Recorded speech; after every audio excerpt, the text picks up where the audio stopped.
Thank you very much, everybody. We have a lot of big signings, good signings, one in particular, which we'll save for the end. And I'll ask Will to go over these individually, and we can see how we do. Yes, sir. First, for your review, we have 56 sub-cabinet level appointments. This includes probably most notably 7 ambassador appointments. Those will be the first ambassadors, I believe, that Right. you've transmitted to the Senate. Okay. And they're very good.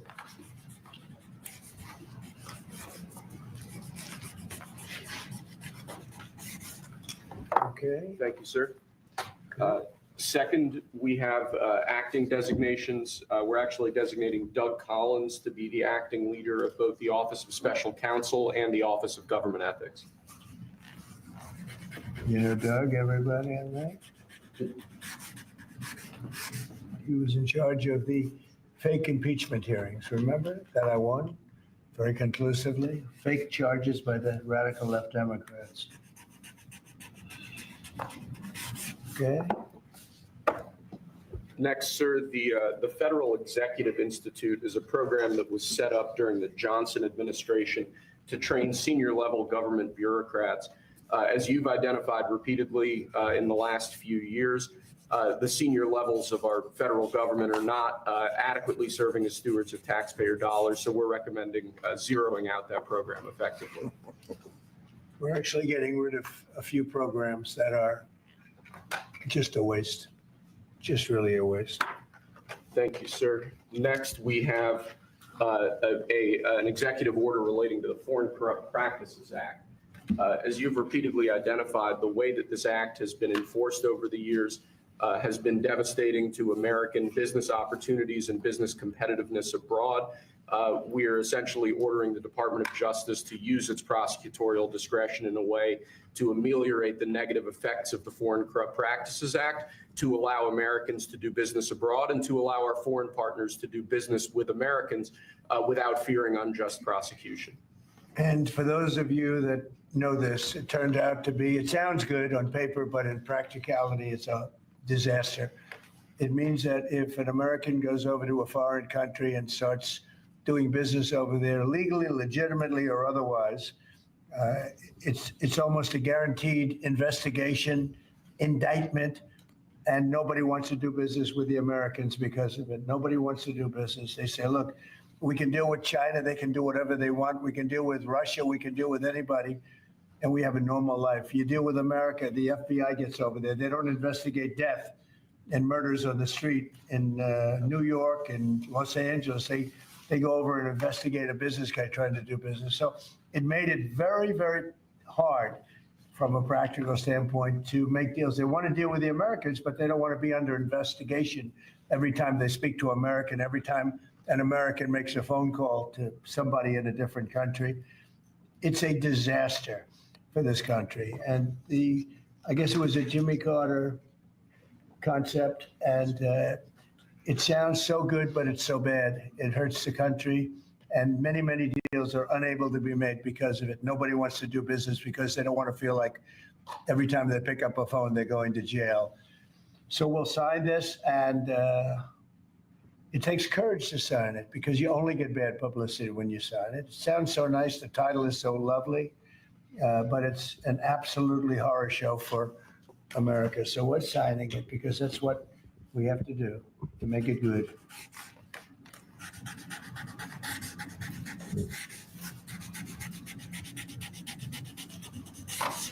Okay, thank you. It's an important one. It's going to mean a lot more business for America. Okay. Thank you, sir. Next, this is an executive order relating to the use of paper straws. As you've consistently identified, nobody really likes paper straws. Number one trending. Can you believe it? A paper straw was number one trending for 3 days or something. The environmental impact of plastic straws versus paper straws is entirely unclear. This has cost both the government and private industry an absolute ton of money and left consumers all over the country wildly dissatisfied with their straws. So we're asking aspects of the federal government, federal departments and agencies to look at their existing procurement processes.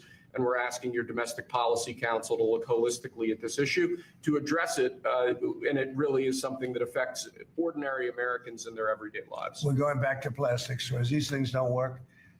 I've had them many times, and on occasion they break, they explode. If something's hot, they don't last very long, like a matter of minutes, sometimes a matter of seconds. It's a ridiculous situation. So we're going back to plastic straws. I think it's okay.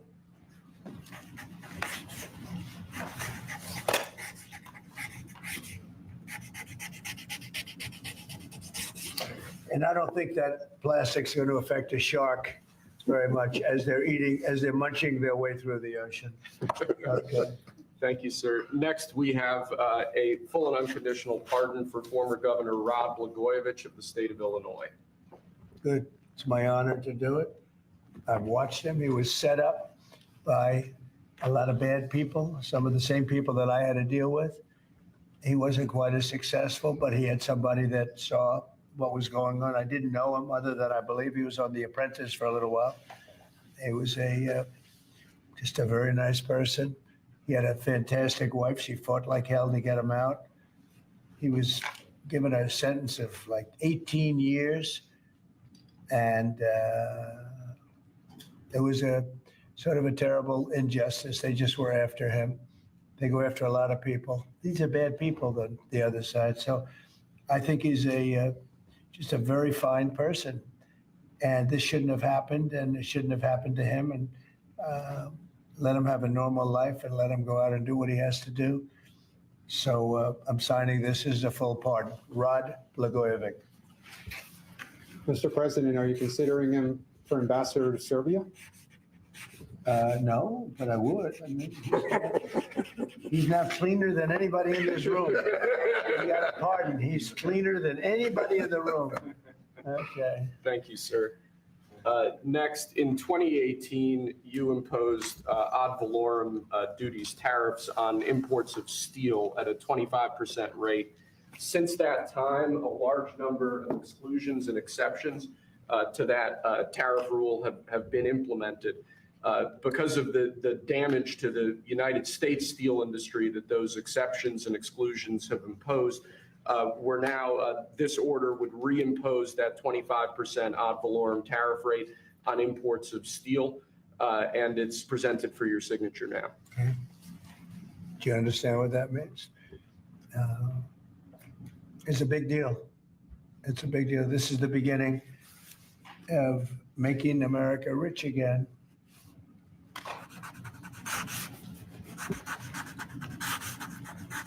Mr. Secretary, do you have anything to say? Because, as you know, Howard is Secretary of Commerce, doing a fantastic job. And what do you have to say about it?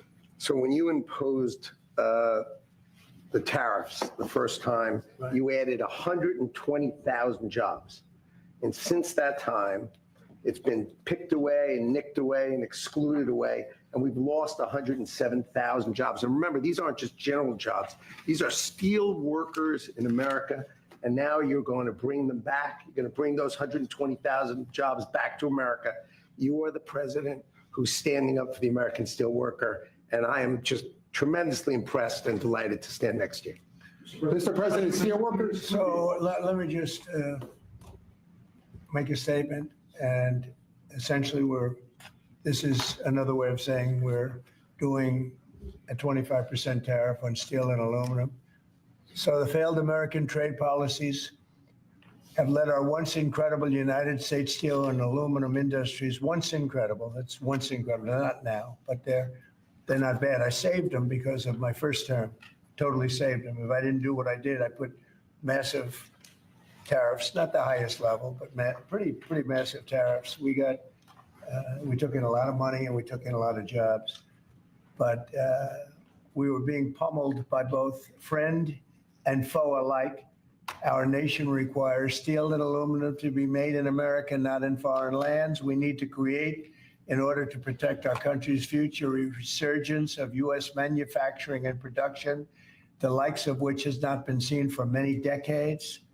It's time for our great industries to come back to America. I want them back to America. This is the first of many, and you know what I mean by that. We're going to be doing others on other subjects, topics.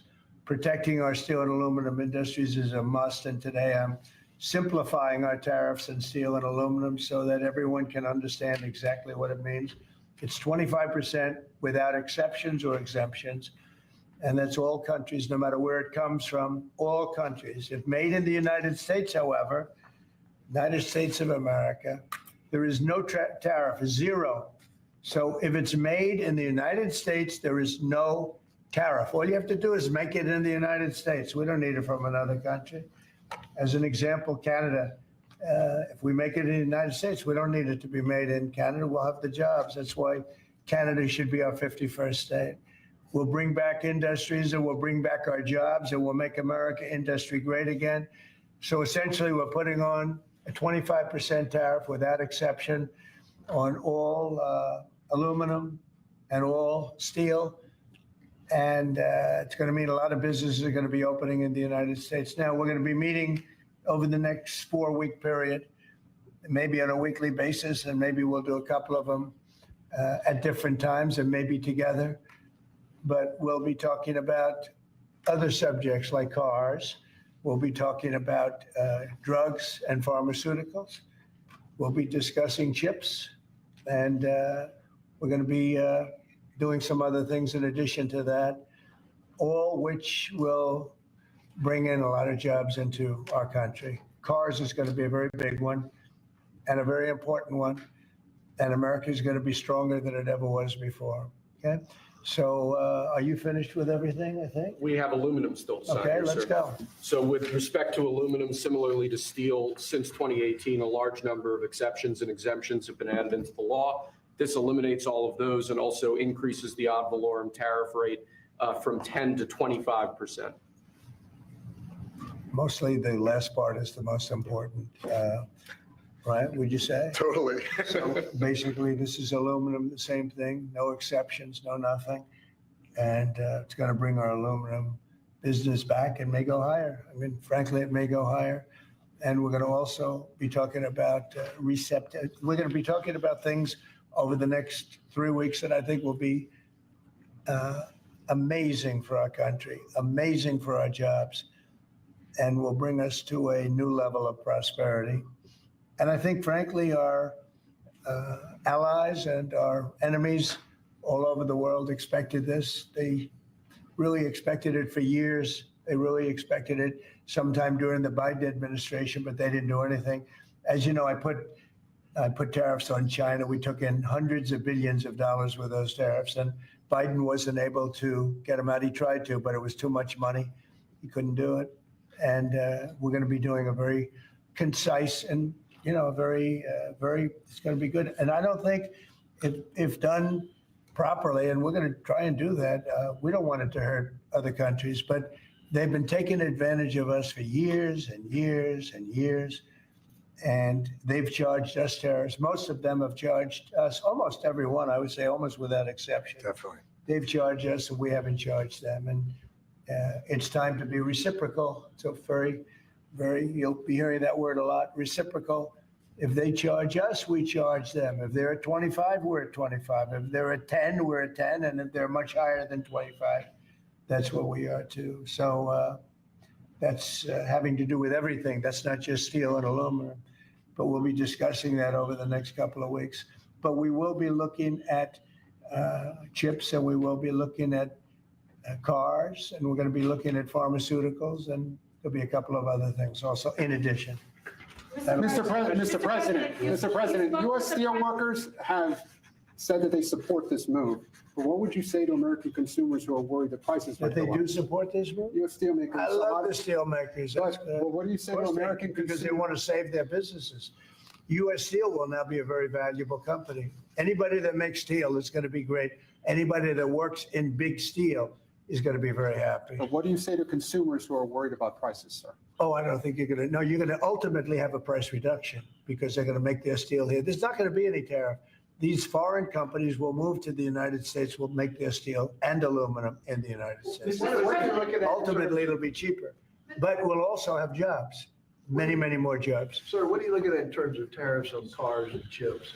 Well, we're looking at numbers and we'll be coming up with a number, but we make some of the finest cars in the world, and some companies prohibit us from selling those cars in their countries, but they sell us cars, they send cars to us, and we don't do that. We charge nothing or 2.5%, and they'll be charging 100%. They'll be charging much more than that if you look at some of them. So I think those days are over, but we'll be announcing on other things such as cars. We got some other things we'll be doing, but the biggest thing is reciprocal. We want tariffs to be fair. If they charge us, we charge them. Tomorrow, the reciprocal tariffs?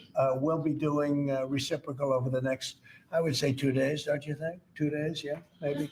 Mr. President, the Australian Prime Minister has said that you are considering an exemption for an Australia on steel. Is that correct?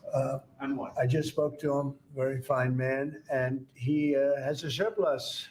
I mean, we have a surplus with Australia, one of the few. And the reason is they buy a lot of airplanes. They are rather far away and they need lots of airplanes. And we actually have a surplus. It's one of the only countries which we do. And I told him that that's something that we will give great consideration to. And would you consider one for the UK as well? Well, we have a huge deficit with the UK. Big difference. You don't have a deficit with Argentina. Is that country also going to be We excluded? have a deficit with a little deficit with Argentina. We almost with every country, but Australia, because of the airplanes, they buy a lot of airplanes.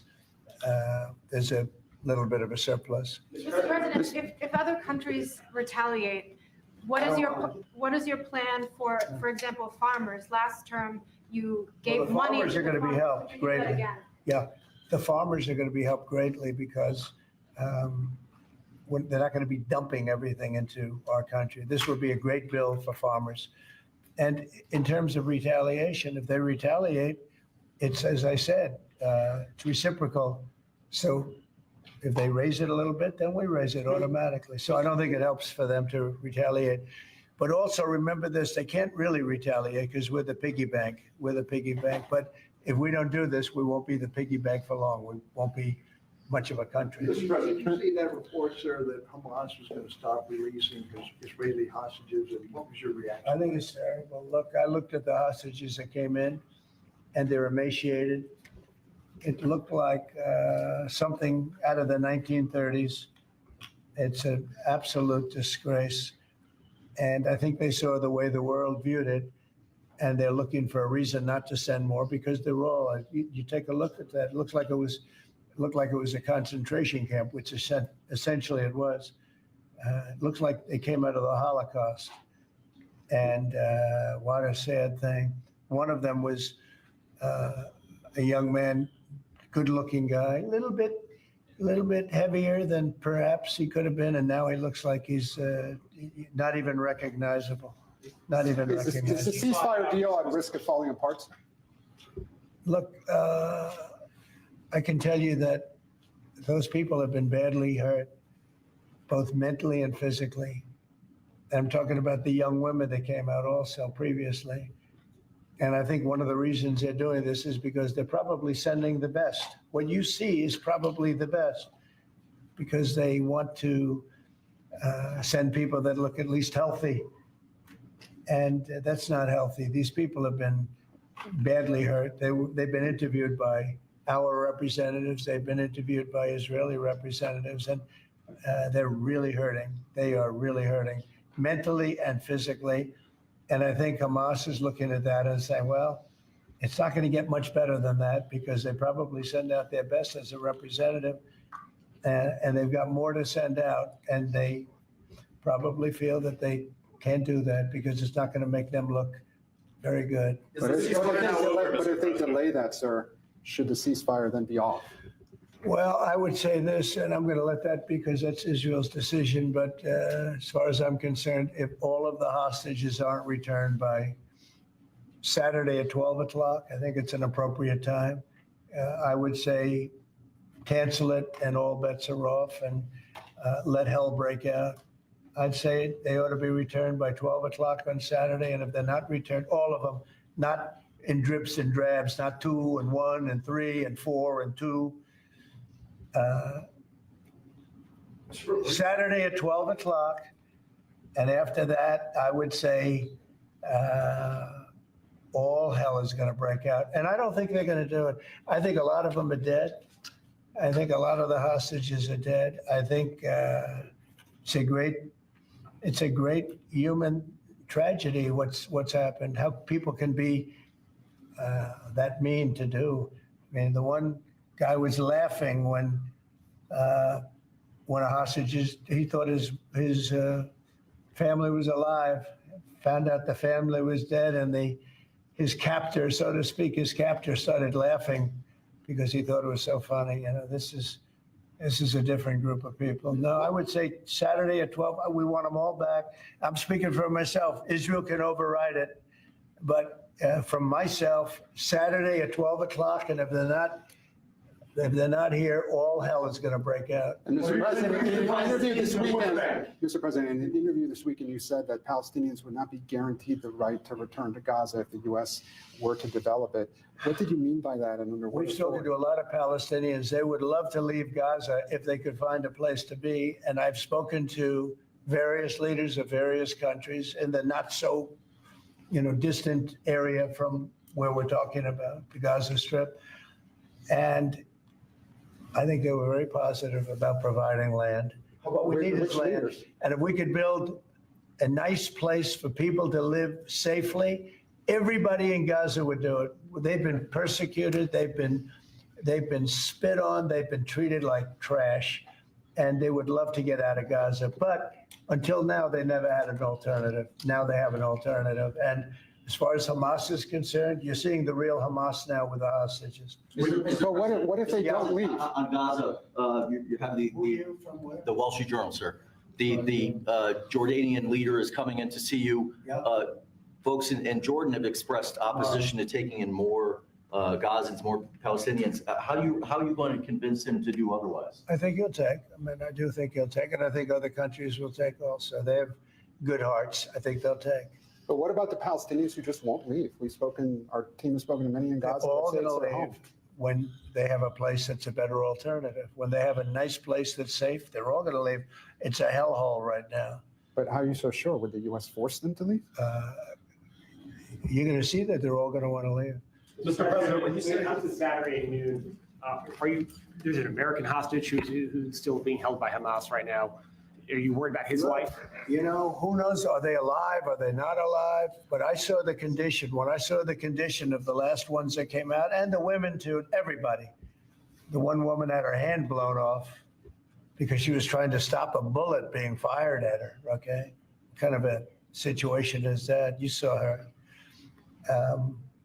I just think it's time to either you release everybody. They're not going to be alive right now based on what I saw over the last 2 days. They're not going to be alive for long. Saturday at 12 o'clock, and after that, it's going to be a different ballgame.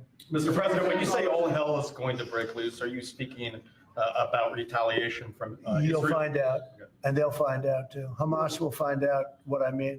Mr. President, with the consumer They're going to find financial... out what I mean. These are sick people, and they'll find out what I mean. Saturday at 12 o'clock. But no involvement How about from the U.S. Palestinians from the West Bank? Are they going to be relocated too? What's your position on the West Bank? No, right now they're there, and I assume they want to remain there. It's different. They're there. It's never been like what we're talking about with the Gaza Strip. So they're going to continue to do No, I have no plans there. Mr. President, regarding the Consumer Financial Protection Bureau, Democrats, including Elizabeth Warren, have said that by freezing it, it's giving big banks and giant corporations the green light to scam families. Your response? Pocahontas, the faker. That was set up to destroy people. She used that as her little personal agency to go around and destroy people. And she's a fake. Just like she said she was an Indian, and she wasn't an Indian. You have more Indian blood in you than she has. She went to college based on the fact that she was an Indian. She got jobs based on the fact that she was an Indian. She's a fake. That was set up to destroy some very good people, and it worked. I mean, it worked. A lot of great people. I'll tell you, before I ever heard the term, people would come up to me in the Midwest and areas that say, "Sir, I'm being destroyed by them." They use that to destroy people. She's a nasty woman. She's a really nasty woman, despite her phony beer commercial. We did the right thing. That was a very important thing to get rid of. What's next for Joe? And it was also a waste. I mean, number one, it was a bad group of people running it, but it was also a waste. But if you looked at when she really ran it, wow, that was a vicious group of people. They really destroyed a lot of people. And you can confirm it's your goal is to have it totally eliminated? I would say, yeah, because we're trying to get rid of waste, fraud, and abuse. What's next, sir? And didn't I hear that somebody made like $38 million or something running a little agency? What was her name? What was her name? And what did she do? And what was that all about? All the money that she made? Does anybody know? Are you Okay. gonna talk Yeah, to Brian, us? go ahead. Are you gonna talk to Good to see you. The latest CBS poll has your approval ratings at an all-time high, despite all these controversial subjects and executive orders that you're doing. I want to get your thoughts on that, how you've really connected to mainstream America. Yeah, I have high approval ratings because I'm using common sense, whether it's getting men out of women's sports. I mean, have you seen what goes on with the boxers and with the weightlifters and with the swimmers and everything? That's so ridiculous. And I mean, I think it's a 90% issue. And, the amazing thing, the Democrats are still fighting for it. It's crazy. It's crazy. I think we should go to Congress also, have that cemented and, make it indelible. But to me, it's all common sense. Who wants an open border where prisons are dumped into our country, where prisoners are led into our country, many of whom are murderers, many of whom murdered far more than one person, and they're now roaming our country? Who wants that? I mean, it's terrible. Steve, I'd like you to say a couple of words about it. Yes, well, as you know, Mr. President, since you issued your day one executive orders, border crossings are down approximately 95%. You talk to agents on the line, in their entire careers, they've never seen crossing days as low as what they're experiencing right now. The cartels, in fact, are enormously frustrated because they've never seen a clampdown like this before in American history. There are people who were working at Border Patrol back when it was an INS in the 80s and 90s. They've never seen a day like this. That's because you've mobilized the 10th Mountain Division, the Marines, the entire U.S. military. They're erecting physical miles of barrier, temporary and ultimately permanent, every single day. You have all of your border agents pushed to the front line. They're not doing the humanitarian processing, quote unquote, that Biden was doing. They're doing law enforcement and national security. They're interdicting weapons and drugs. They're interdicting violent, high-threat criminals. And the U.S. military is repatriating illegal immigrants at a pace and a skill that has never occurred before in American history. And those who are committing human trafficking and child trafficking are being prosecuted for felony offenses, and they'll be doing hard time in jail. There's never been a lockdown like what you have implemented through your orders and visions since you took the oath of office. What's your thoughts on DOGE? Wednesday at 10 a.m., they're having their first subcommittee and focus on the fraud and Medicare. Yeah, before I discuss that, I just want to add to what Steve said. And we want people to come into our country, but we want them to come in legally. They have to go through a process. And we have to know that they haven't killed 9 people, or they haven't killed, like in one case, five people. And they're out on the loose, and we're all looking for that particular individual. This was all led in by Biden and the group of stupid people, bad people and stupid people. Some are bad, some are stupid, some are both. But I'll tell you what they've done to this country. But we're cleaning it up. And hard to believe I can say it. It'll be better than ever before. But we have a lot of bad people we have to get at. We're searching out for a lot of them. I think Tom Homan and Christie are doing an unbelievable job. Christie Noem. They're doing an unbelievable job. They're taking out massive numbers of people. And you notice every country is accepting those people back. Remember, everyone said, oh, they'll never accept them. They're all taking them back. They have to. They're all taking them back. Every single country is taking them back. I don't know if they want them or not. I don't imagine they do, but they're taking them back. Okay. Are you concerned about ICE? Mr. President, back on Gaza, you talked with Fox News about the billions of dollars we pay for Jordan and Egypt every year. would you withhold aid to these countries if they don't agree to take in the Palestinians? Yeah, maybe. Sure, why not? You mean if they don't You agree? mentioned? If they don't agree, I would conceivably withhold aid, yeah. Are you going to talk to Prime Minister Netanyahu about this Saturday deadline? Sure. I mean, it's just my deadline, but Yes, sir. they may change it. But I think it's, I've seen too many people come out. They look like Holocaust victims from many years ago.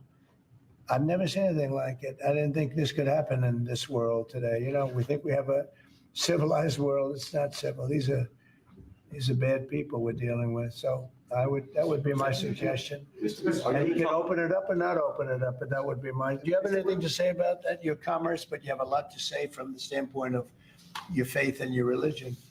Go ahead. So it's amazing that 4 years of nothing, and then you come in and you immediately start to move the needle. You have hostages coming out. You send Steve Witkoff, who's done an amazing job for you. You're changing the Middle East. You're supporting your ally, Israel. And I, for one, can't be more impressed with the outcome that you have driven, and choosing this Saturday to save people's lives or just be done with it seems like just the right choice. But I think it's time to come up with a date. What are we going to do? Keep every week, 2 people, 3 people? No, I don't think you can do that anymore. These are very seriously endangered people. These are endangered people. I don't think they're going to last very long. And Mr. President, You know, the people that came out yesterday, they wouldn't last very long. were you ruling out any US involvement in whatever happens after this deadline? We'll see what happens. We'll just see what happens. Will you talk with Zelensky this week, sir? Yeah, probably. And by telephone, what's your Who message? wants to make a deal? Let's see. We'll see if Putin is. We're dealing with them, and I think they both want to make a deal, but we'll have to see. It's got to be done. What is Zelensky going to Would have it to give? never happened if I were president? This would never have happened. Millions of people are dead. What will Zelensky have to give up, if anything? We'll talk about that later. And your reaction to a judge today continuing a pause on the buyout program for federal workers? Well, I don't know how you can lose a case like that. We're talking about people, everybody. I got elected on making government better, more efficient, and smaller. And that's what we're doing. And I think it was a very generous buyout, actually. Also, if people don't show up to work, we have a right to fire them. And they have an option. They can show up to work or not. If they don't want to show up to work, then let them work. Because then the next step is, have you worked before? Have you worked during this time that you're supposed to be working? You'll find many of those people, in my opinion, have had other jobs, even though they're collecting money from the federal government. Many have had, in my opinion, other jobs. If they did, that's a big problem. If the buyouts are blocked in court, will you instead pursue layoffs in federal departments? Well, I don't know how they can do. This is free will. This is a buyout where people, they were offered a good deal. Many people have taken that, as you know. But, many of those people, and we talk about reporting to work, right? I happen to be a believer that you have to go to work. I don't think you can work from a home. I don't know. It's like there's a whole big, you can work from home. Nobody's going to work from home. They're going to be going out. They're going to play tennis. They're going to play golf. They're going to do a lot of things. They're not working. It's a rare person that's going to work. You might work 10% of the time, maybe 20%. I don't think you're going to work a lot more than that. And I think they have an obligation to work, and they have an obligation not to have a second job when they're supposed to be working for the federal government. You're going to find that a lot of these people have second jobs instead of working they'll be collecting a federal government check, and they'll be working 2 jobs. And that's big trouble for them. Do you plan to bypass Congress? You've said a lot about South Africa in the last 2 weeks. It's hosting the G20 summit this year. Are you planning to attend this, or are you skipping it and telling your cabinet to not? Well, we'll see what happens, but the South African situation is very, very dangerous and very bad for a lot of people. There's tremendously bad things going on, including the confiscation of property, and worse, much worse than that. You know what I'm talking about. And we're not making any payment until we find out what's going on in South Africa. Yes. What's next for Doge? General Kellogg going to Ukraine this week, sir, soon? Yeah, it is Keith Kellogg. General Kellogg is an excellent guy, and he's spending time doing various things. We have numerous people working on numerous different problems. You know, when I left office, wasn't long ago, a little more than 4 years ago, we had no wars, we didn't have problems. Now we got the whole world is blowing up, but we'll put out the fires. You've been talking to Vladimir Putin. Are you trying to set up a meeting with him? Well, I can't tell you what I'm talking about, but we are talking as a group also. I think he'd like to make a deal, but it takes two to tango. And so, I mean, you can't give us any more clarity on whether you personally have spoken to. I don't want to talk about it. No, I don't want to talk about it. It's not going to help you to know, but we would like to get a deal done if possible, only because in my case, save lives. You know, we're much further away. Remember, we have an ocean separating. They don't. Europe should be paying what we're paying. And Europe has done it more in the form of a loan than with us. We just give it. You know, Biden gives it because he's not a smart individual, not a very smart individual. We have people over there today who are making a deal that as we give money, we get minerals and we get oil and we get all sorts of things, because why are we doing this? And all this money, we're in for maybe 350 billion and Europe's in for 100 billion. And Europe's in really as a form of a loan. In theory, they get that money back. In theory, they get interest on their money. It's a whole different ballgame. And Biden is the one that started doing this. Every time Zelensky came here, he walked away with 60 to 100 billion dollars. I think he's one of the greatest salesmen who have ever lived, by the way. Can you discuss your intentions with the Kennedy Center, which you're now Yeah. the board chair of? So we took over the Kennedy Center. We didn't like what they were showing and various other things. And I had a lot of the board members already, as you know, and we have some that will be replaced. But we have, I guess, a whole new group of people going in. I have Rick Grinnell, who's got some experience in that world. He's very good. Going to be handling it on a temporary basis. I think he'll do a great job, but we're going to get some great professionals. I'm going to be chairman of it, and we're going to make sure that it's good and it's not going to be woke. There's no more woke in this country. This woke has cost us a fortune and cost us our reputation, but the reputation's coming back very, very rapidly. Thank you very much, everybody. With regards to the penny, sir, the penny. The penny is gone. The penny's gone. Is the nickel next? What about the dime? What about anything? Good luck. And your The penny- message to the penny is gone. your message to Taylor Swift. The penny cost this government. Taylor Swift. Thank you, guys. Thank you very much. Thank you. Thank you.